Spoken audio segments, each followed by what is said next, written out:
کتاب المزارعتی، مزارت کا بیان. مزارع کہتے ہیں بٹائی کو. باب فضل الزرع والغرس، کھیتی باڑی اور کچھ بیج بونے کی فضیلت. اذا اکل منہ، جب کہ اس سے کھایا جائے. یعنی ایک نیکی کا کام ہے زمین کو اچھے فائدہ مند کام میں لگانا، اس میں کچھ کھیتی باڑی کرنا. وقولہ تعالی، اور اللہ تعالیٰ کا فرمان ہے، افرأیتم ما تحرثون، کیا دیکھا تم نے جو تم اگاتے ہو. اانتم تزرعونہ ام نحن الزارعون، کہ اس کے اگانے والے تم ہو یا اسے ہم اگاتے ہیں. لو نشاء لجعلناہ حطاما، اگر ہم چاہیں تو اس کو چورا چورا کر کے رکھ دیں، یعنی کچھ بھی نہ بچے اس میں سے. حدثنا قتیبۃ بن سعید حدثنا ابو عوانہ وحدثني عبد الرحمن بن المبارک حدثنا ابو عوانہ عن قتادہ عن انس رضی اللہ عنہ قال قال رسول اللہ صلی اللہ علیہ وسلم، نبی صلی اللہ علیہ وسلم نے فرمایا، ما من مسلم یغرس غرسا، نہیں بوتا کوئی مسلمان کوئی بونے کی چیز، او یزرع زرعا، یا زراعت کرتا کسی زمین میں، فیأکل منہ طیر، تو کھا لیتے ہیں اس میں سے کوئی پرندہ، او انسان، یا کوئی انسان، او بہیمۃ، یا کوئی چوپایا، الا کان لہ بہ صدقۃ، مگر اس کے لیے اس کے عوض صدقہ لکھ لیا جاتا ہے. وقال مسلم حدثنا ابان حدثنا قتادہ حدثنا انس عن النبی صلی اللہ علیہ وسلم. یہ حدیث پیچھے گزر چکی ہے اور اس کی وضاحت بھی اچھی طرح ہو چکی ہے. اور اس موقع پہ یاد ہوگا کہ میں نے آپ سے کہا تھا کہ کبھی یہ نہ سوچے کہ یہ گھر چونکہ ہم نے چھوڑ کے جانا ہے اس لیے اس میں پودے لگانے کی کیا ضرورت ہے، کہ ہمیں کیا فائدہ ہوگا کہ ہم اس پہ محنت کریں جبکہ ہمیں اس کا پھل کھانا بھی نصیب نہیں ہوگا. نہیں، اگر آپ کو یہاں نہیں نصیب ہوگا تو جنت میں ہو جائے گا. اس لیے کہ جو بھی آپ لگا کے جائیں گے، جتنا عرصہ پھل آتا رہے گا آپ کی طرف سے صدقہ لکھا جاتا رہے گا. اس لیے کبھی بھی اس معاملے میں خود غرضی سے کام نہیں لینا چاہیے. آپ دیکھیں کہ 1400 سال پہلے اسلام نے پودے اگانے کے لیے تلقین کر دی تھی، جبکہ آج کی دنیا کو اب ہوش آیا ہے، اب آنکھ کھلی ہے اور ہر طرف ڈھنڈورا پیٹا جا رہا ہے. باب ما یحذر من عواقب الاشتغال، جو ڈرا جانا چاہیے عواقب انجام سے، الاشتغال مشغول رہنے سے، بآلات الزرع زراعت کے آلات سے، او مجاوزت الحد یا حدود پار کرنے سے، الذی امر بہ جس چیز کا اس میں حکم دیا گیا. مراد یہ کہ جہاں ایک طرف کھیتی باڑی کرنا باعث اجر کام ہے، وہاں اس کام میں بہت زیادہ مصروف اور مشغول ہو جانا جو ہے، اور حد سے بڑھ جانا جو ہے، اور ساری دلچسپیاں اسی میں رکھنا جو ہے، وہ ناپسندیدہ ہے. یعنی اس معاملے میں حد پار کرنا جو ہے وہ مکروہ ہے. حدثنا عبداللہ بن یوسف حدثنا عبداللہ بن سالم حدثنا محمد بن زیاد الالہانی عن ابی امامۃ الباہلی قال ورأى سکۃ وشیئا من آلۃ الحرث. ابو امامہ الباہلی نے ایک ہل دیکھا یا آلات زراعت میں سے کوئی چیز دیکھی. فقالا، تو کہنے لگے، سمعت النبی صلی اللہ علیہ وسلم، میں نے نبی صلی اللہ علیہ وسلم سے سنا تھا، یقول، آپ فرماتے تھے، لا يدخل هذا بیت قوم، نہیں داخل ہوتا کسی قوم کے گھر میں یہ آلہ، الا ادخلہ اللہ الذل، مگر اللہ اس پر ذلت مسلط کر دیتا ہے. قال ابو عبداللہ و اسم ابی امامہ صدع ابن اجلان. ابو امامہ کا نام جو تھا وہ صدع بن اجلان تھا. اب آپ دیکھیں کہ بظاہر تو یہ دونوں حدیثیں ایک دوسرے سے کنٹراڈکٹری نظر آ رہی، پھر اسی میں اسلام کا ایک اعتدال کا نقطہ نظر سامنے آتا ہے کہ کسی بھی چیز کو نہ صرف اچھا کہا گیا نہ صرف برا کہا گیا.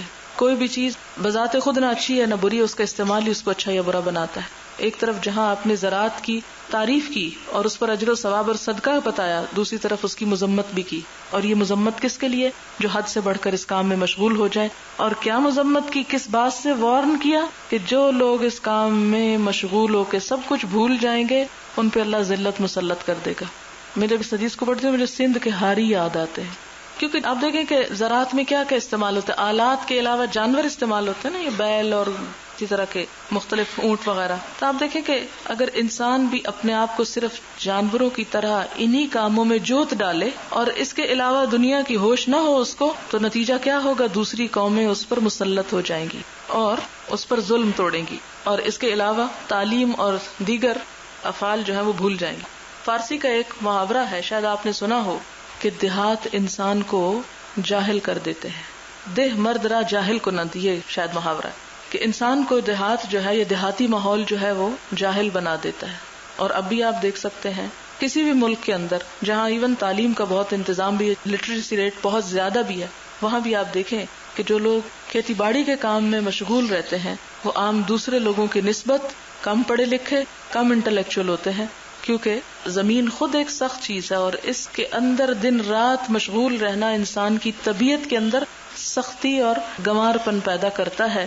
الاعراب اشد کفرا ونفاقا، اعراب جو صحرائی بدوی لوگ تھے جو کھیتی باڑی کے کام کیا کرتے تھے، شہری زندگی نہیں بلکہ دیہاتی زندگی بسر کرتے تھے، ان کے بارے میں بھی قرآن کیا کہتا ہے کہ وہ کفر اور نفاق میں زیادہ سخت ہیں. کیوں زیادہ سخت ہے؟ وَأَجْدَرُ أَلَّا يَعْلَمُوا حُدُودَ مَا أَنزَلَ اللَّهُ، کیونکہ وہ اللہ کی حدود کو جو اس نے نازل کی ہیں ان کے بارے میں کچھ نہیں جانتے. آپ دیکھیں کہ یہ چیزیں اپنے اندر اتنی انوالومنٹ رکھتی ہیں کہ جب کوئی آپ پودا اگاتے ہیں پھر آپ اس کو روز دیکھتے ہیں اتنا ہو گیا اب اس کی اتنی کیئر کرنی ہے، اب اس کو کھاد دینی، اس کو پانی دینا، اس کو اور آپ اس کو ایک دن کے لیے بھی چھوڑ کے نہیں جا سکتے کیونکہ آپ کو پتا ہے اگر آپ نہیں ہوگے تو کوئی پانی نہیں دے گا اور یہ سب کچھ ختم ہو کے رہ جائے گا. پھر آپ اپنا وجود اس جگہ کے لیے ناگزیر بنا لیتے ہیں اور جس کے نتیجے میں بعض اوقات بڑی بڑی ذمہ داریاں فراموش کر دیتے ہیں. آپ کو پتا ہے کہ منافقین کے علاوہ کچھ سچے مخلص اہل ایمان غزوہ تبوک میں جانے سے تأمل برت رہے تھے، اور اس کی بھی بنیادی وجہ کیا تھی؟ گرمی کا زمانہ تو تھا ہی، وہ تو عربوں میں ویسے بھی گرمی رہتی ہے، لیکن اس کے ساتھ ساتھ بہت اہم وجہ تھی کہ کھیتیاں پک کے تیار ہو چکی تھیں، کیونکہ وہ اس وقت نفع حاصل کرنے کا وقت تھا اور اس وقت غفلت برتنا سال بھر کی محنت کو اکارت کرنا تھا. آپ دیکھیں کہ مثلا کوئی شخص دکانداری کرتا ہے، اگر دکان بند کر دے تو ٹھیک ہے، ایک دن کے نقصان اس کا ہوتا ہے کہ گاہک نہیں آتے یا پیسہ نہیں آتا، لیکن اس کی چیزوں کو تو کچھ نہیں ہوتا، وہ تو اپنی جگہ ہی رہتی ہے. لیکن کھیتی باڑی آپ چھوڑ کے نکل جائیں تو کیا ہوگا؟ جو کیا دھرا ہے اس میں بھی پانی پھر جائے گا. اسی لیے آپ دیکھیں کہ صحابہ کرام میں سے جب انصار کچھ کھیتی باڑی کرتے تھے تو مہاجرین نے آ کے جو مواخات قائم کی، حضرت عمر کا واقعہ آپ کو یاد ہوگا کہ وہ اپنے انصاری بھائی کے ساتھ ایک دن ایک کھیتوں پہ رہتا اور دوسرا جو تھا وہ حضور صلی اللہ علیہ وسلم کی خدمت میں حاضر ہوتا اور دوسرے دن پھر ادلا بدلا کے ساتھ، تاکہ کوئی بھی شخص اس خیر اور بھلائی سے محروم نہ رہے. اور جو آپ نے آیت پڑھی کہ کچھ لوگوں کو نکلنا چاہیے تاکہ وہ نکل کر سیکھیں دین کو اور واپس آ کے اپنی قوم کو سکھائیں. اگر سارے کے سارے صرف مادی ترقی میں لگ گئے تو پھر ایمان اور دین اور یقین کا اللہ ہی حافظ. باب اقتناء الکلب للحرث، کھیت کی حفاظت کے لیے کتا رکھنا. حدثنا معاذ بن فضالہ حدثنا هشام عن يحيى بن ابي كثير عن ابي سلمة عن ابي هريرة رضي الله عنه قال قال رسول الله صلى الله عليه وسلم من امسك كلبا، جس نے کتا رکھا، فانه ينقص كل يوم من عمله قيراط، تو اس کے عمل میں سے ہر روز ایک قرات کی کمی ہوتی رہے گی. الا كلب حرث او ماشية، سوائے کھیتی یا جانوروں کے کتے کے جو ان کی حفاظت کے لیے رکھا جائے. ماشیہ کہتے ہیں نا مویشیوں کو، یعنی ریوڑ وغیرہ، یعنی کھیت کی حفاظت کے لیے یا ریوڑ کی حفاظت کے لیے کوئی کتا رکھے تو رکھے. اس کے علاوہ اگر کسی نے گھر میں رکھا تو ہر روز عمل کی جزا ثواب میں ایک قرات مائنس ہوتا رہے گا. قال ابن سیرین، ابن سیرین کہتے ہیں ابو صالح عن ابی ہریرہ عن النبی صلی اللہ علیہ وسلم الا کلب غنم، ہاں بکریوں کا کتا، او حرثن یا کھیتی کا، او صیدن یا شکار کا، کیونکہ شکاری کتے کا قرآن پاک میں بھی ذکر آتا نا، مکلبین تعلمونہن مما علمکم اللہ فکلوا مما امسکنا علیکم. وقال ابو حازم عن ابی ہریرہ عن النبی صلی اللہ علیہ وسلم کلب ماشیۃ او صیدن، شکار یا ریوڑ کا کتا رکھا جا سکتا ہے. گھر کا کتا کیوں نہیں؟ اس لیے کہ وہ لوگوں کو ایک تو خوف زدہ کرتا ہے، دوسروں کی نیند حرام کرتا ہے. تو یہ جو ایک انڈائریکٹ اذیت آپ لوگوں کو دیتے ہیں. آپ نے دیکھو گے کہ اگر کسی محلے میں ایک بھی کتا ہو تو بھونک بھونک کر بچوں کو ڈراتا ہے. اب جتنے بچے ڈریں گے اس کا عذاب کس پہ ہونا چاہیے؟ اس کی سزا کتے کو تو نہیں ملنی چاہیے، اس لیے کہ وہ تو ایک جانور، اس کا تو کام ہی بھونکنا ہے. چور کے لیے اب الارم بھی آ گئے ہیں، اب کتوں کی مجبوری نہیں رہی. یعنی آپ نے کبھی سوچا کہ کتا رکھنے کا کیوں کہا کہ قرات کم ہوتے ہیں؟ یعنی گھر میں کتا رکھنے کو ناپسند کیا گیا. اس کی ایک وجہ تو بتائی کہ رحمت کے فرشتے نہیں آتے. دوسری بات یہ ہے کہ کتا دیگر آبادی کے لیے باعث اذیت ہوتا ہے، دوسروں کو ستاتا ہے، بھونک بھونک کے ڈراتا ہے. آپ دیکھیں کہ کوئی بھی بچہ کتے کی آواز سن کے کبھی خوش نہیں ہوا، خوفزدہ ہوتے ہیں. اور عموماً رات کو کتے بھونک رہے ہوتے ہیں تو اس کی آواز سن کر عموماً بچے کیا بڑے بھی پریشان ہوتے ہیں.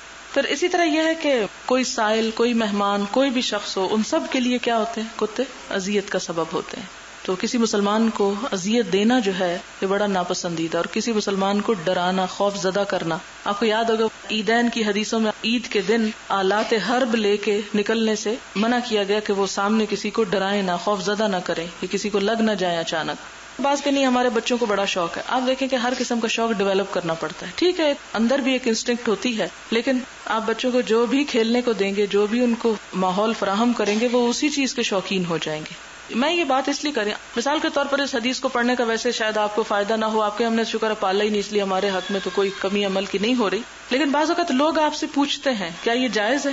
آپ اگر ان کو صرف اتنا کہہ دیں کہ جی جائز نہیں، تو وہ کہیں گے جی کیوں؟ اسلام کی تو ہر بات میں لاجک، کیا لاجک ہے، کیوں جائز نہیں؟ تو آپ اس کو بتا سکتے ہیں۔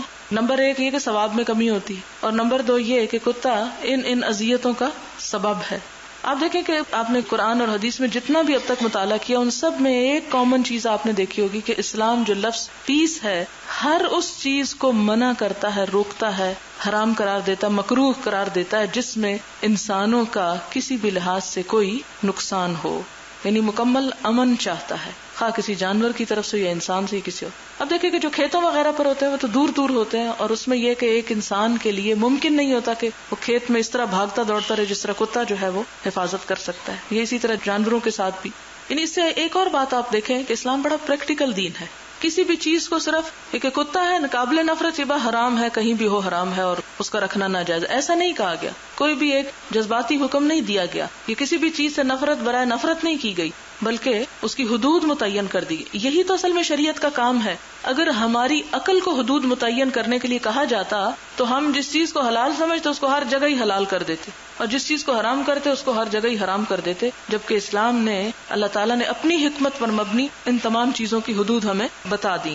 حدثنا عبد الله بن يوسف اخبرنا مالك عن يزيد بن خصيفة ان السائب بن يزيد حدثه انه سمع سفيان بن ابي زهير رجلا من ازد شنوءة، ازد شنوءة کا ایک شخص تھے، وكان من اصحاب النبي صلی اللہ علیہ وسلم، اور نبی صلی اللہ علیہ وسلم کے ساتھیوں میں سے تھے۔ قال سمعت النبي صلی اللہ علیہ وسلم يقول، کہتے ہیں کہ میں نے نبی صلی اللہ علیہ وسلم کو فرماتے ہوئے سنا، من اقتنى كلبا، جس نے کوئی کتا رکھا، لا يغني عنه زرعا ولا درعا، کہ نہیں کام آتا اس کو کسی کھیتی باڑی میں، زرعا ولا درعا، اور نہ جانور کے لیے۔ درع کا لفظی معنی ہوتا ہے تھن، جانور کا تھن، اور درعا یعنی دودھ کے جانور، کام آنے والے جانور۔ اس سے پھر نفی ہو جاتی ہے ان جانوروں کی جو شوقیہ لا کے گھر میں آپ قید کر ڈالتے ہیں، جیسے ہرن وغیرہ یا اور اسی طرح کی چیزیں، بےچارے آزاد ہیں اور ان کو آزاد ہی رہنا چاہیے۔ بہت سے لوگ اپنی خوشی کی خاطر مچھلیوں کو لا کے اپنے چھوٹے سے اس میں قید کر کے ان کو اذیت دیتے ہیں، کبھی نہیں سوچتے کہ ایک جانور جو ہے اس کے لیے کتنا باعث اذیت ہے اس چھوٹی سے علاقے میں اس کو رکھتے ہیں۔ ہاں اگر چھوٹی چھوٹی ہیں تو وہ ان کے لیے، اگر ایک بڑی جگہ ہے، ایک بڑا آپ نے وہ بنایا ہوا ہے ان کے رہائش گاہ، تو خیر ہے، لیکن کوئی بھی ایسی صورت کہ جس سے کسی بھی جانور کو اذیت ہو وہ نہیں ہونی چاہیے، کیونکہ آزادی جو ہے ہر ایک کا حق ہے۔ نقص کل یوم من عملہ قرات، تو اس کے عمل میں سے ہر روز ایک قرات کم ہو جاتا ہے۔ قلت انت سمعت ھذا من رسول اللہ، میں نے کہا تم نے یہ حضور صلی اللہ علیہ وسلم سے سنا ہے؟ قال اے ورب ھذا المسجد، ہاں اس مسجد کے رب کی قسم، یعنی اللہ تعالیٰ کی قسم، میں نے یہ نبی صلی اللہ علیہ وسلم ہی سے سنا ہے۔ یعنی انہیں حیرانی ہوئی ہوگی، جیسے آج بھی آپ کسی کو بتائیں تو حیران ہوگا، اچھا یہ منع کیا گیا ہے۔ باب استعمال البقر للحراست، کھیت کے جو جانور ہیں جیسے بیل وغیرہ ان کو استعمال کرنا کس کے لیے؟ کھیتی باڑی کے لیے۔ کیا اس کی اجازت ہے؟ تو قرآن پاک میں بھی آتا نا گائے کے لیے کہ ولا تسقي الحرث مسلمۃ لا شیۃ فیھا۔ اس میں کیا ہوتا ہے؟ آپ دیکھیں کہ ایک جانور کو آپ پکڑتے ہیں، اس کو جوتتے ہیں ہل میں، تو ایک اذیت والی بات نظر آتی ہے نا بظاہر۔ کیا اسلام اس کی اجازت دیتا ہے؟ اس کی طرف اشارہ ہے۔ حدثنا محمد بن بشار حدثنا غندر حدثنا شعبہ عن سعد بن ابراہیم ابن عبد الرحمن بن عوف الزہری قال سمعت ابا سلمہ عن ابی ہریرہ رضی اللہ عنہ عن النبی صلی اللہ علیہ وسلم قال بینما رجل راکب علی بقرۃ التفتت الیہ فقالت لم اخلق لہذا خلقت للحراست۔ اس اسنا میں ایک شخص سوار ہو رہا تھا ایک گائے کے اوپر، یعنی چڑھ رہا تھا سواری کے لیے، جیسے اونٹ پہ سوار ہوا جاتا ہے، تو وہ گائے اس کی طرف متوجہ ہوئی، التفتت التفات کیا، یعنی اللہ تعالیٰ نے اس کو زبان دی، بول پڑی۔ فقالت کہنے لگی لم اخلق لہذا، میں اس کام کے لیے نہیں پیدا کی گئی، انسان کو اس نے سکھایا، خلقت للحراست، مجھے کھیتی باڑی کے لیے پیدا کیا گیا ہے۔ قال آمنت به، تو پھر آپ نے فرمایا میں اس پر ایمان لایا، انا و ابو بکر و عمر، میں اور ابو بکر اور عمر، یعنی کہ ایسا ہوا، کوئی جھوٹی بات نہیں۔ وَأَخَذَ الذِّئْبُ شَاةً، اور ایک بھیڑیے نے بکری کو پکڑ لیا، فَتَبِعَهَا الرَّاعِي، تو اس کے پیچھے گڈریا گیا، فقال الذئب، تو بھیڑیا بولا، من لها يوم السبع، کون ہوگا اس دن جب درندوں کا دن ہوگا، یعنی جب کوئی نہیں رہے گا، درندے ہی درندے ہوں گے، تو پھر اس بکری کو کون چھڑائے گا؟ یوم لا راعی لہا غیری، جس دن میرے سوا اس کا کوئی بھی نگران نہ ہوگا. قال آمنت بہ، تو آپ صلی اللہ علیہ وسلم نے فرمایا میں اس پر ایمان لایا. انا و ابو بکر و عمر، میں ابو بکر اور عمر بھی. قال ابو سلمہ وہما یومئذ فی القوم، اور وہ دونوں اس دن اس مجلس میں موجود بھی نہ تھے. اس سے 2-3 باتیں پتہ چلتی ہیں. ایک بات تو یہ پتہ چلتی ہے کہ آپ صلی اللہ علیہ وسلم نے ایک ایسا واقعہ سنایا جو عام طور پر عقل میں نہیں آنے کا. یعنی یہ کہانی کسی عام شخص کی کہانی نہیں تھی. آپ نے فرمایا کہ ایک مرتبہ کا ذکر ہے، اور یہ کوئی ایسے ہی بات نہیں تھی بلکہ حقیقی بات تھی کہ ایک شخص کسی بیل پہ سوار ہونے لگا تو بیل بول پڑا اور کہا میں اس کام کے لیے پیدا نہیں ہوا. آپ کو یہ غیب کی خبر دی گئی تھی نا، تو آپ یہ کہتے اچھا بھلا یہ کیسے کہ کوئی بیل بولے؟ ہم جیسے تو ابھی بھی سوچ رہے ہوں گے، ہے نا. لیکن آپ صلی اللہ علیہ وسلم نے کیا فرمایا کہ میں ایمان لایا، اور ابو بکر اور عمر بھی اس بات کو مانیں گے. اب ذرا دیکھیں کہ آپ کو اپنے دوستوں پہ کتنا مان تھا کہ جو میں کہہ رہا ہوں وہ بھی یہی کہیں گے، حالانکہ وہ مجلس میں نہ تھے. پھر ایک دوسری بات بتائی ایک بھیڑیے کی کہ بھیڑیا ایک بکری کو پکڑنے لگا تو ایک گڈریے نے یا چرواہے نے اس کو چھڑانا چاہا تو بھیڑیا بول پڑا، اور بھیڑیے نے ایک کام کی بات کہی، اور وہ کیا تھی؟ اس دن کون ہوگا اس کو چھڑانے کے لیے جب کوئی انسان نہ بچے گا، صرف جانور ہی. قرآن پاک میں ایک آیت آتی نا وَإِذَا الْوُحُوشُ حُشِرَتْ، کہ جب جنگلی جانور اکٹھے کر دیے جائیں گے. تو قیامت کے دن جب قیامت آ رہی ہوگی اور انسان بے ہوش ہو رہے ہوں گے اور گتھم گتھا ہو رہے ہوں گے جانور بھی، تو سارے جنگلی جانور ایک جگہ اکٹھے ہو جائیں گے. تو یہ دراصل اس آیت کی ایک طرح سے تفسیر بھی بنتی ہے، اس کی طرف بھی اس میں اشارہ ہے. تو اس دن کون ہوگا، یہ دراصل اس قصے سے اس مثال سے سمجھانا یہ مقصود تھا کہ ایک وقت ایسا آنے والا ہے کہ جب یہ ہوگا. تو اس وقت وہ کیا کہتے ہیں؟ آمنت بہ، کہ جو مجھے خبر دی گئی میں اس پہ ایمان لایا، اور ابو بکر اور عمر بھی ایمان لائے.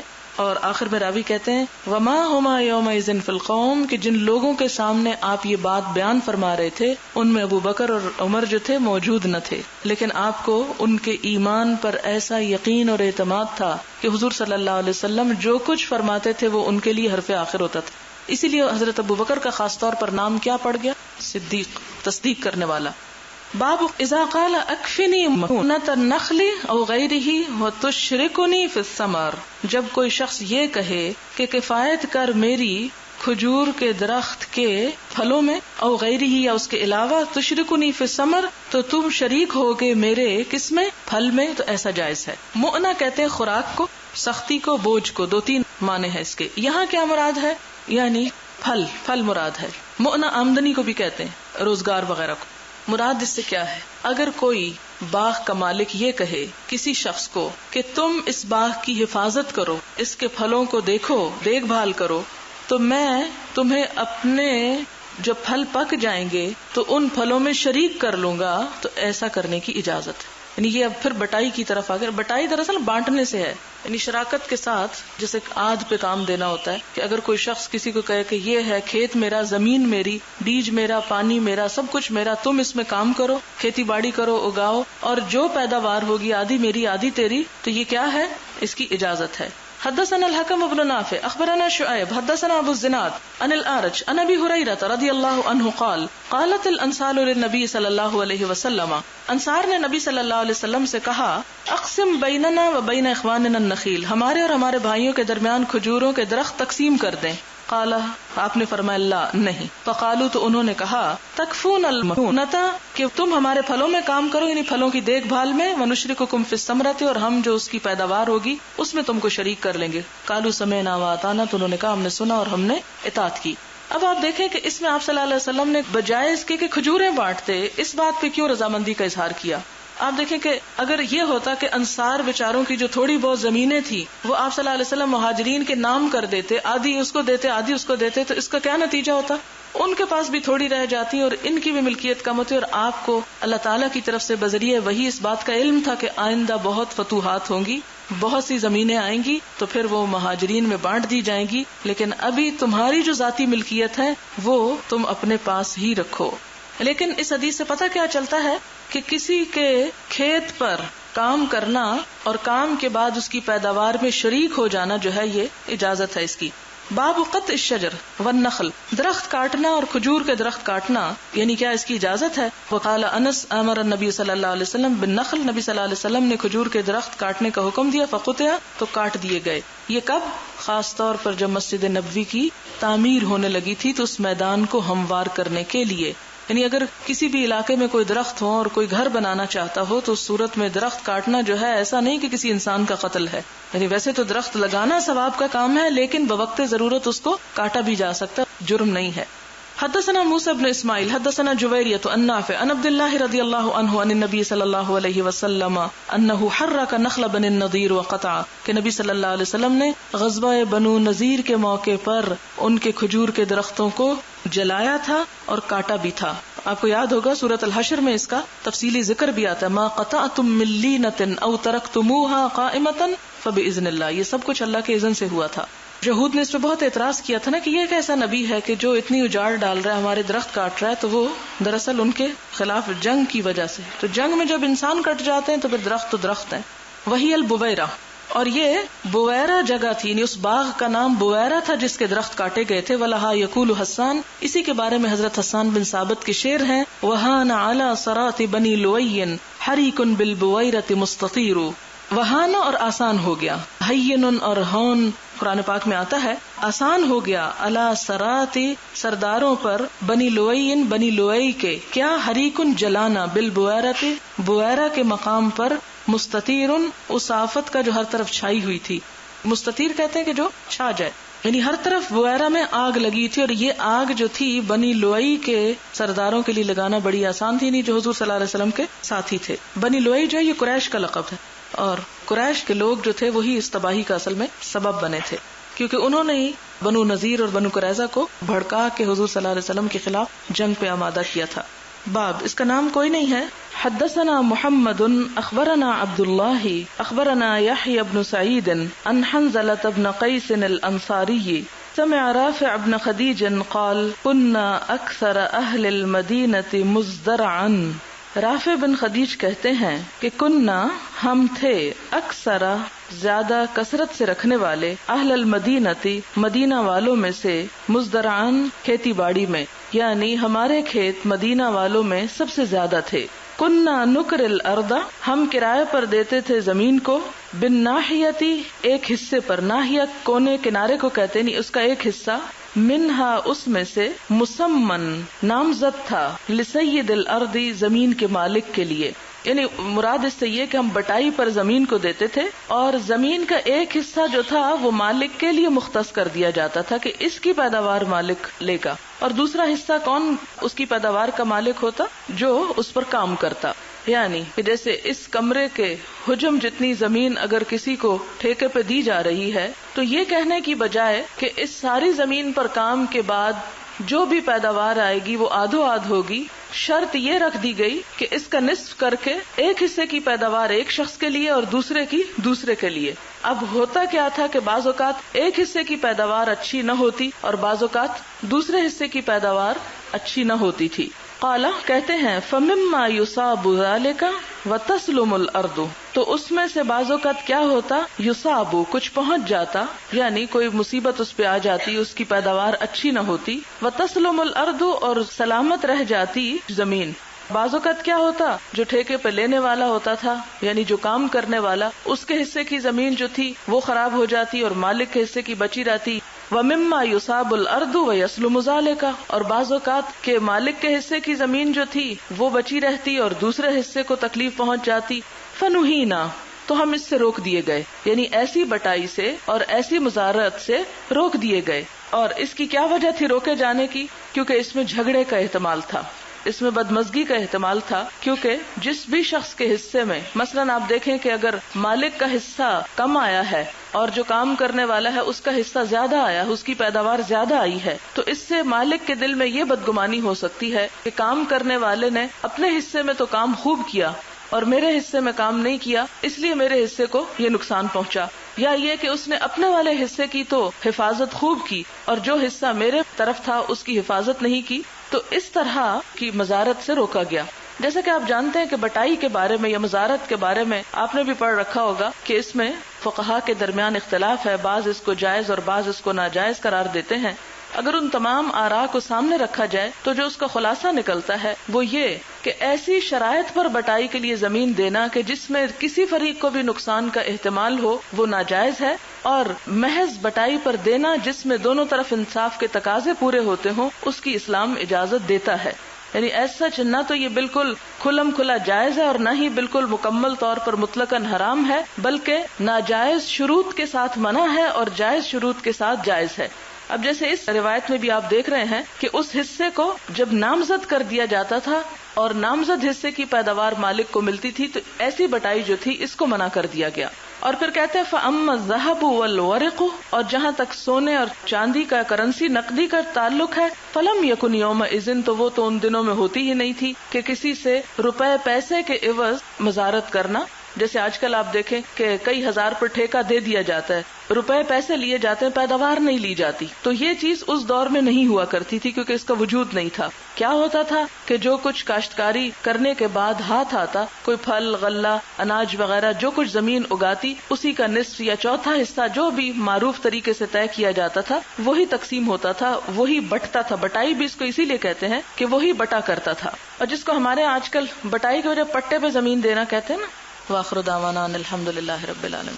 سبحانک اللہم وبحمدک نشہد ان لا الہ الا انت نستغفرک ونتوب الیک. والسلام علیکم ورحمۃ اللہ وبرکاتہ.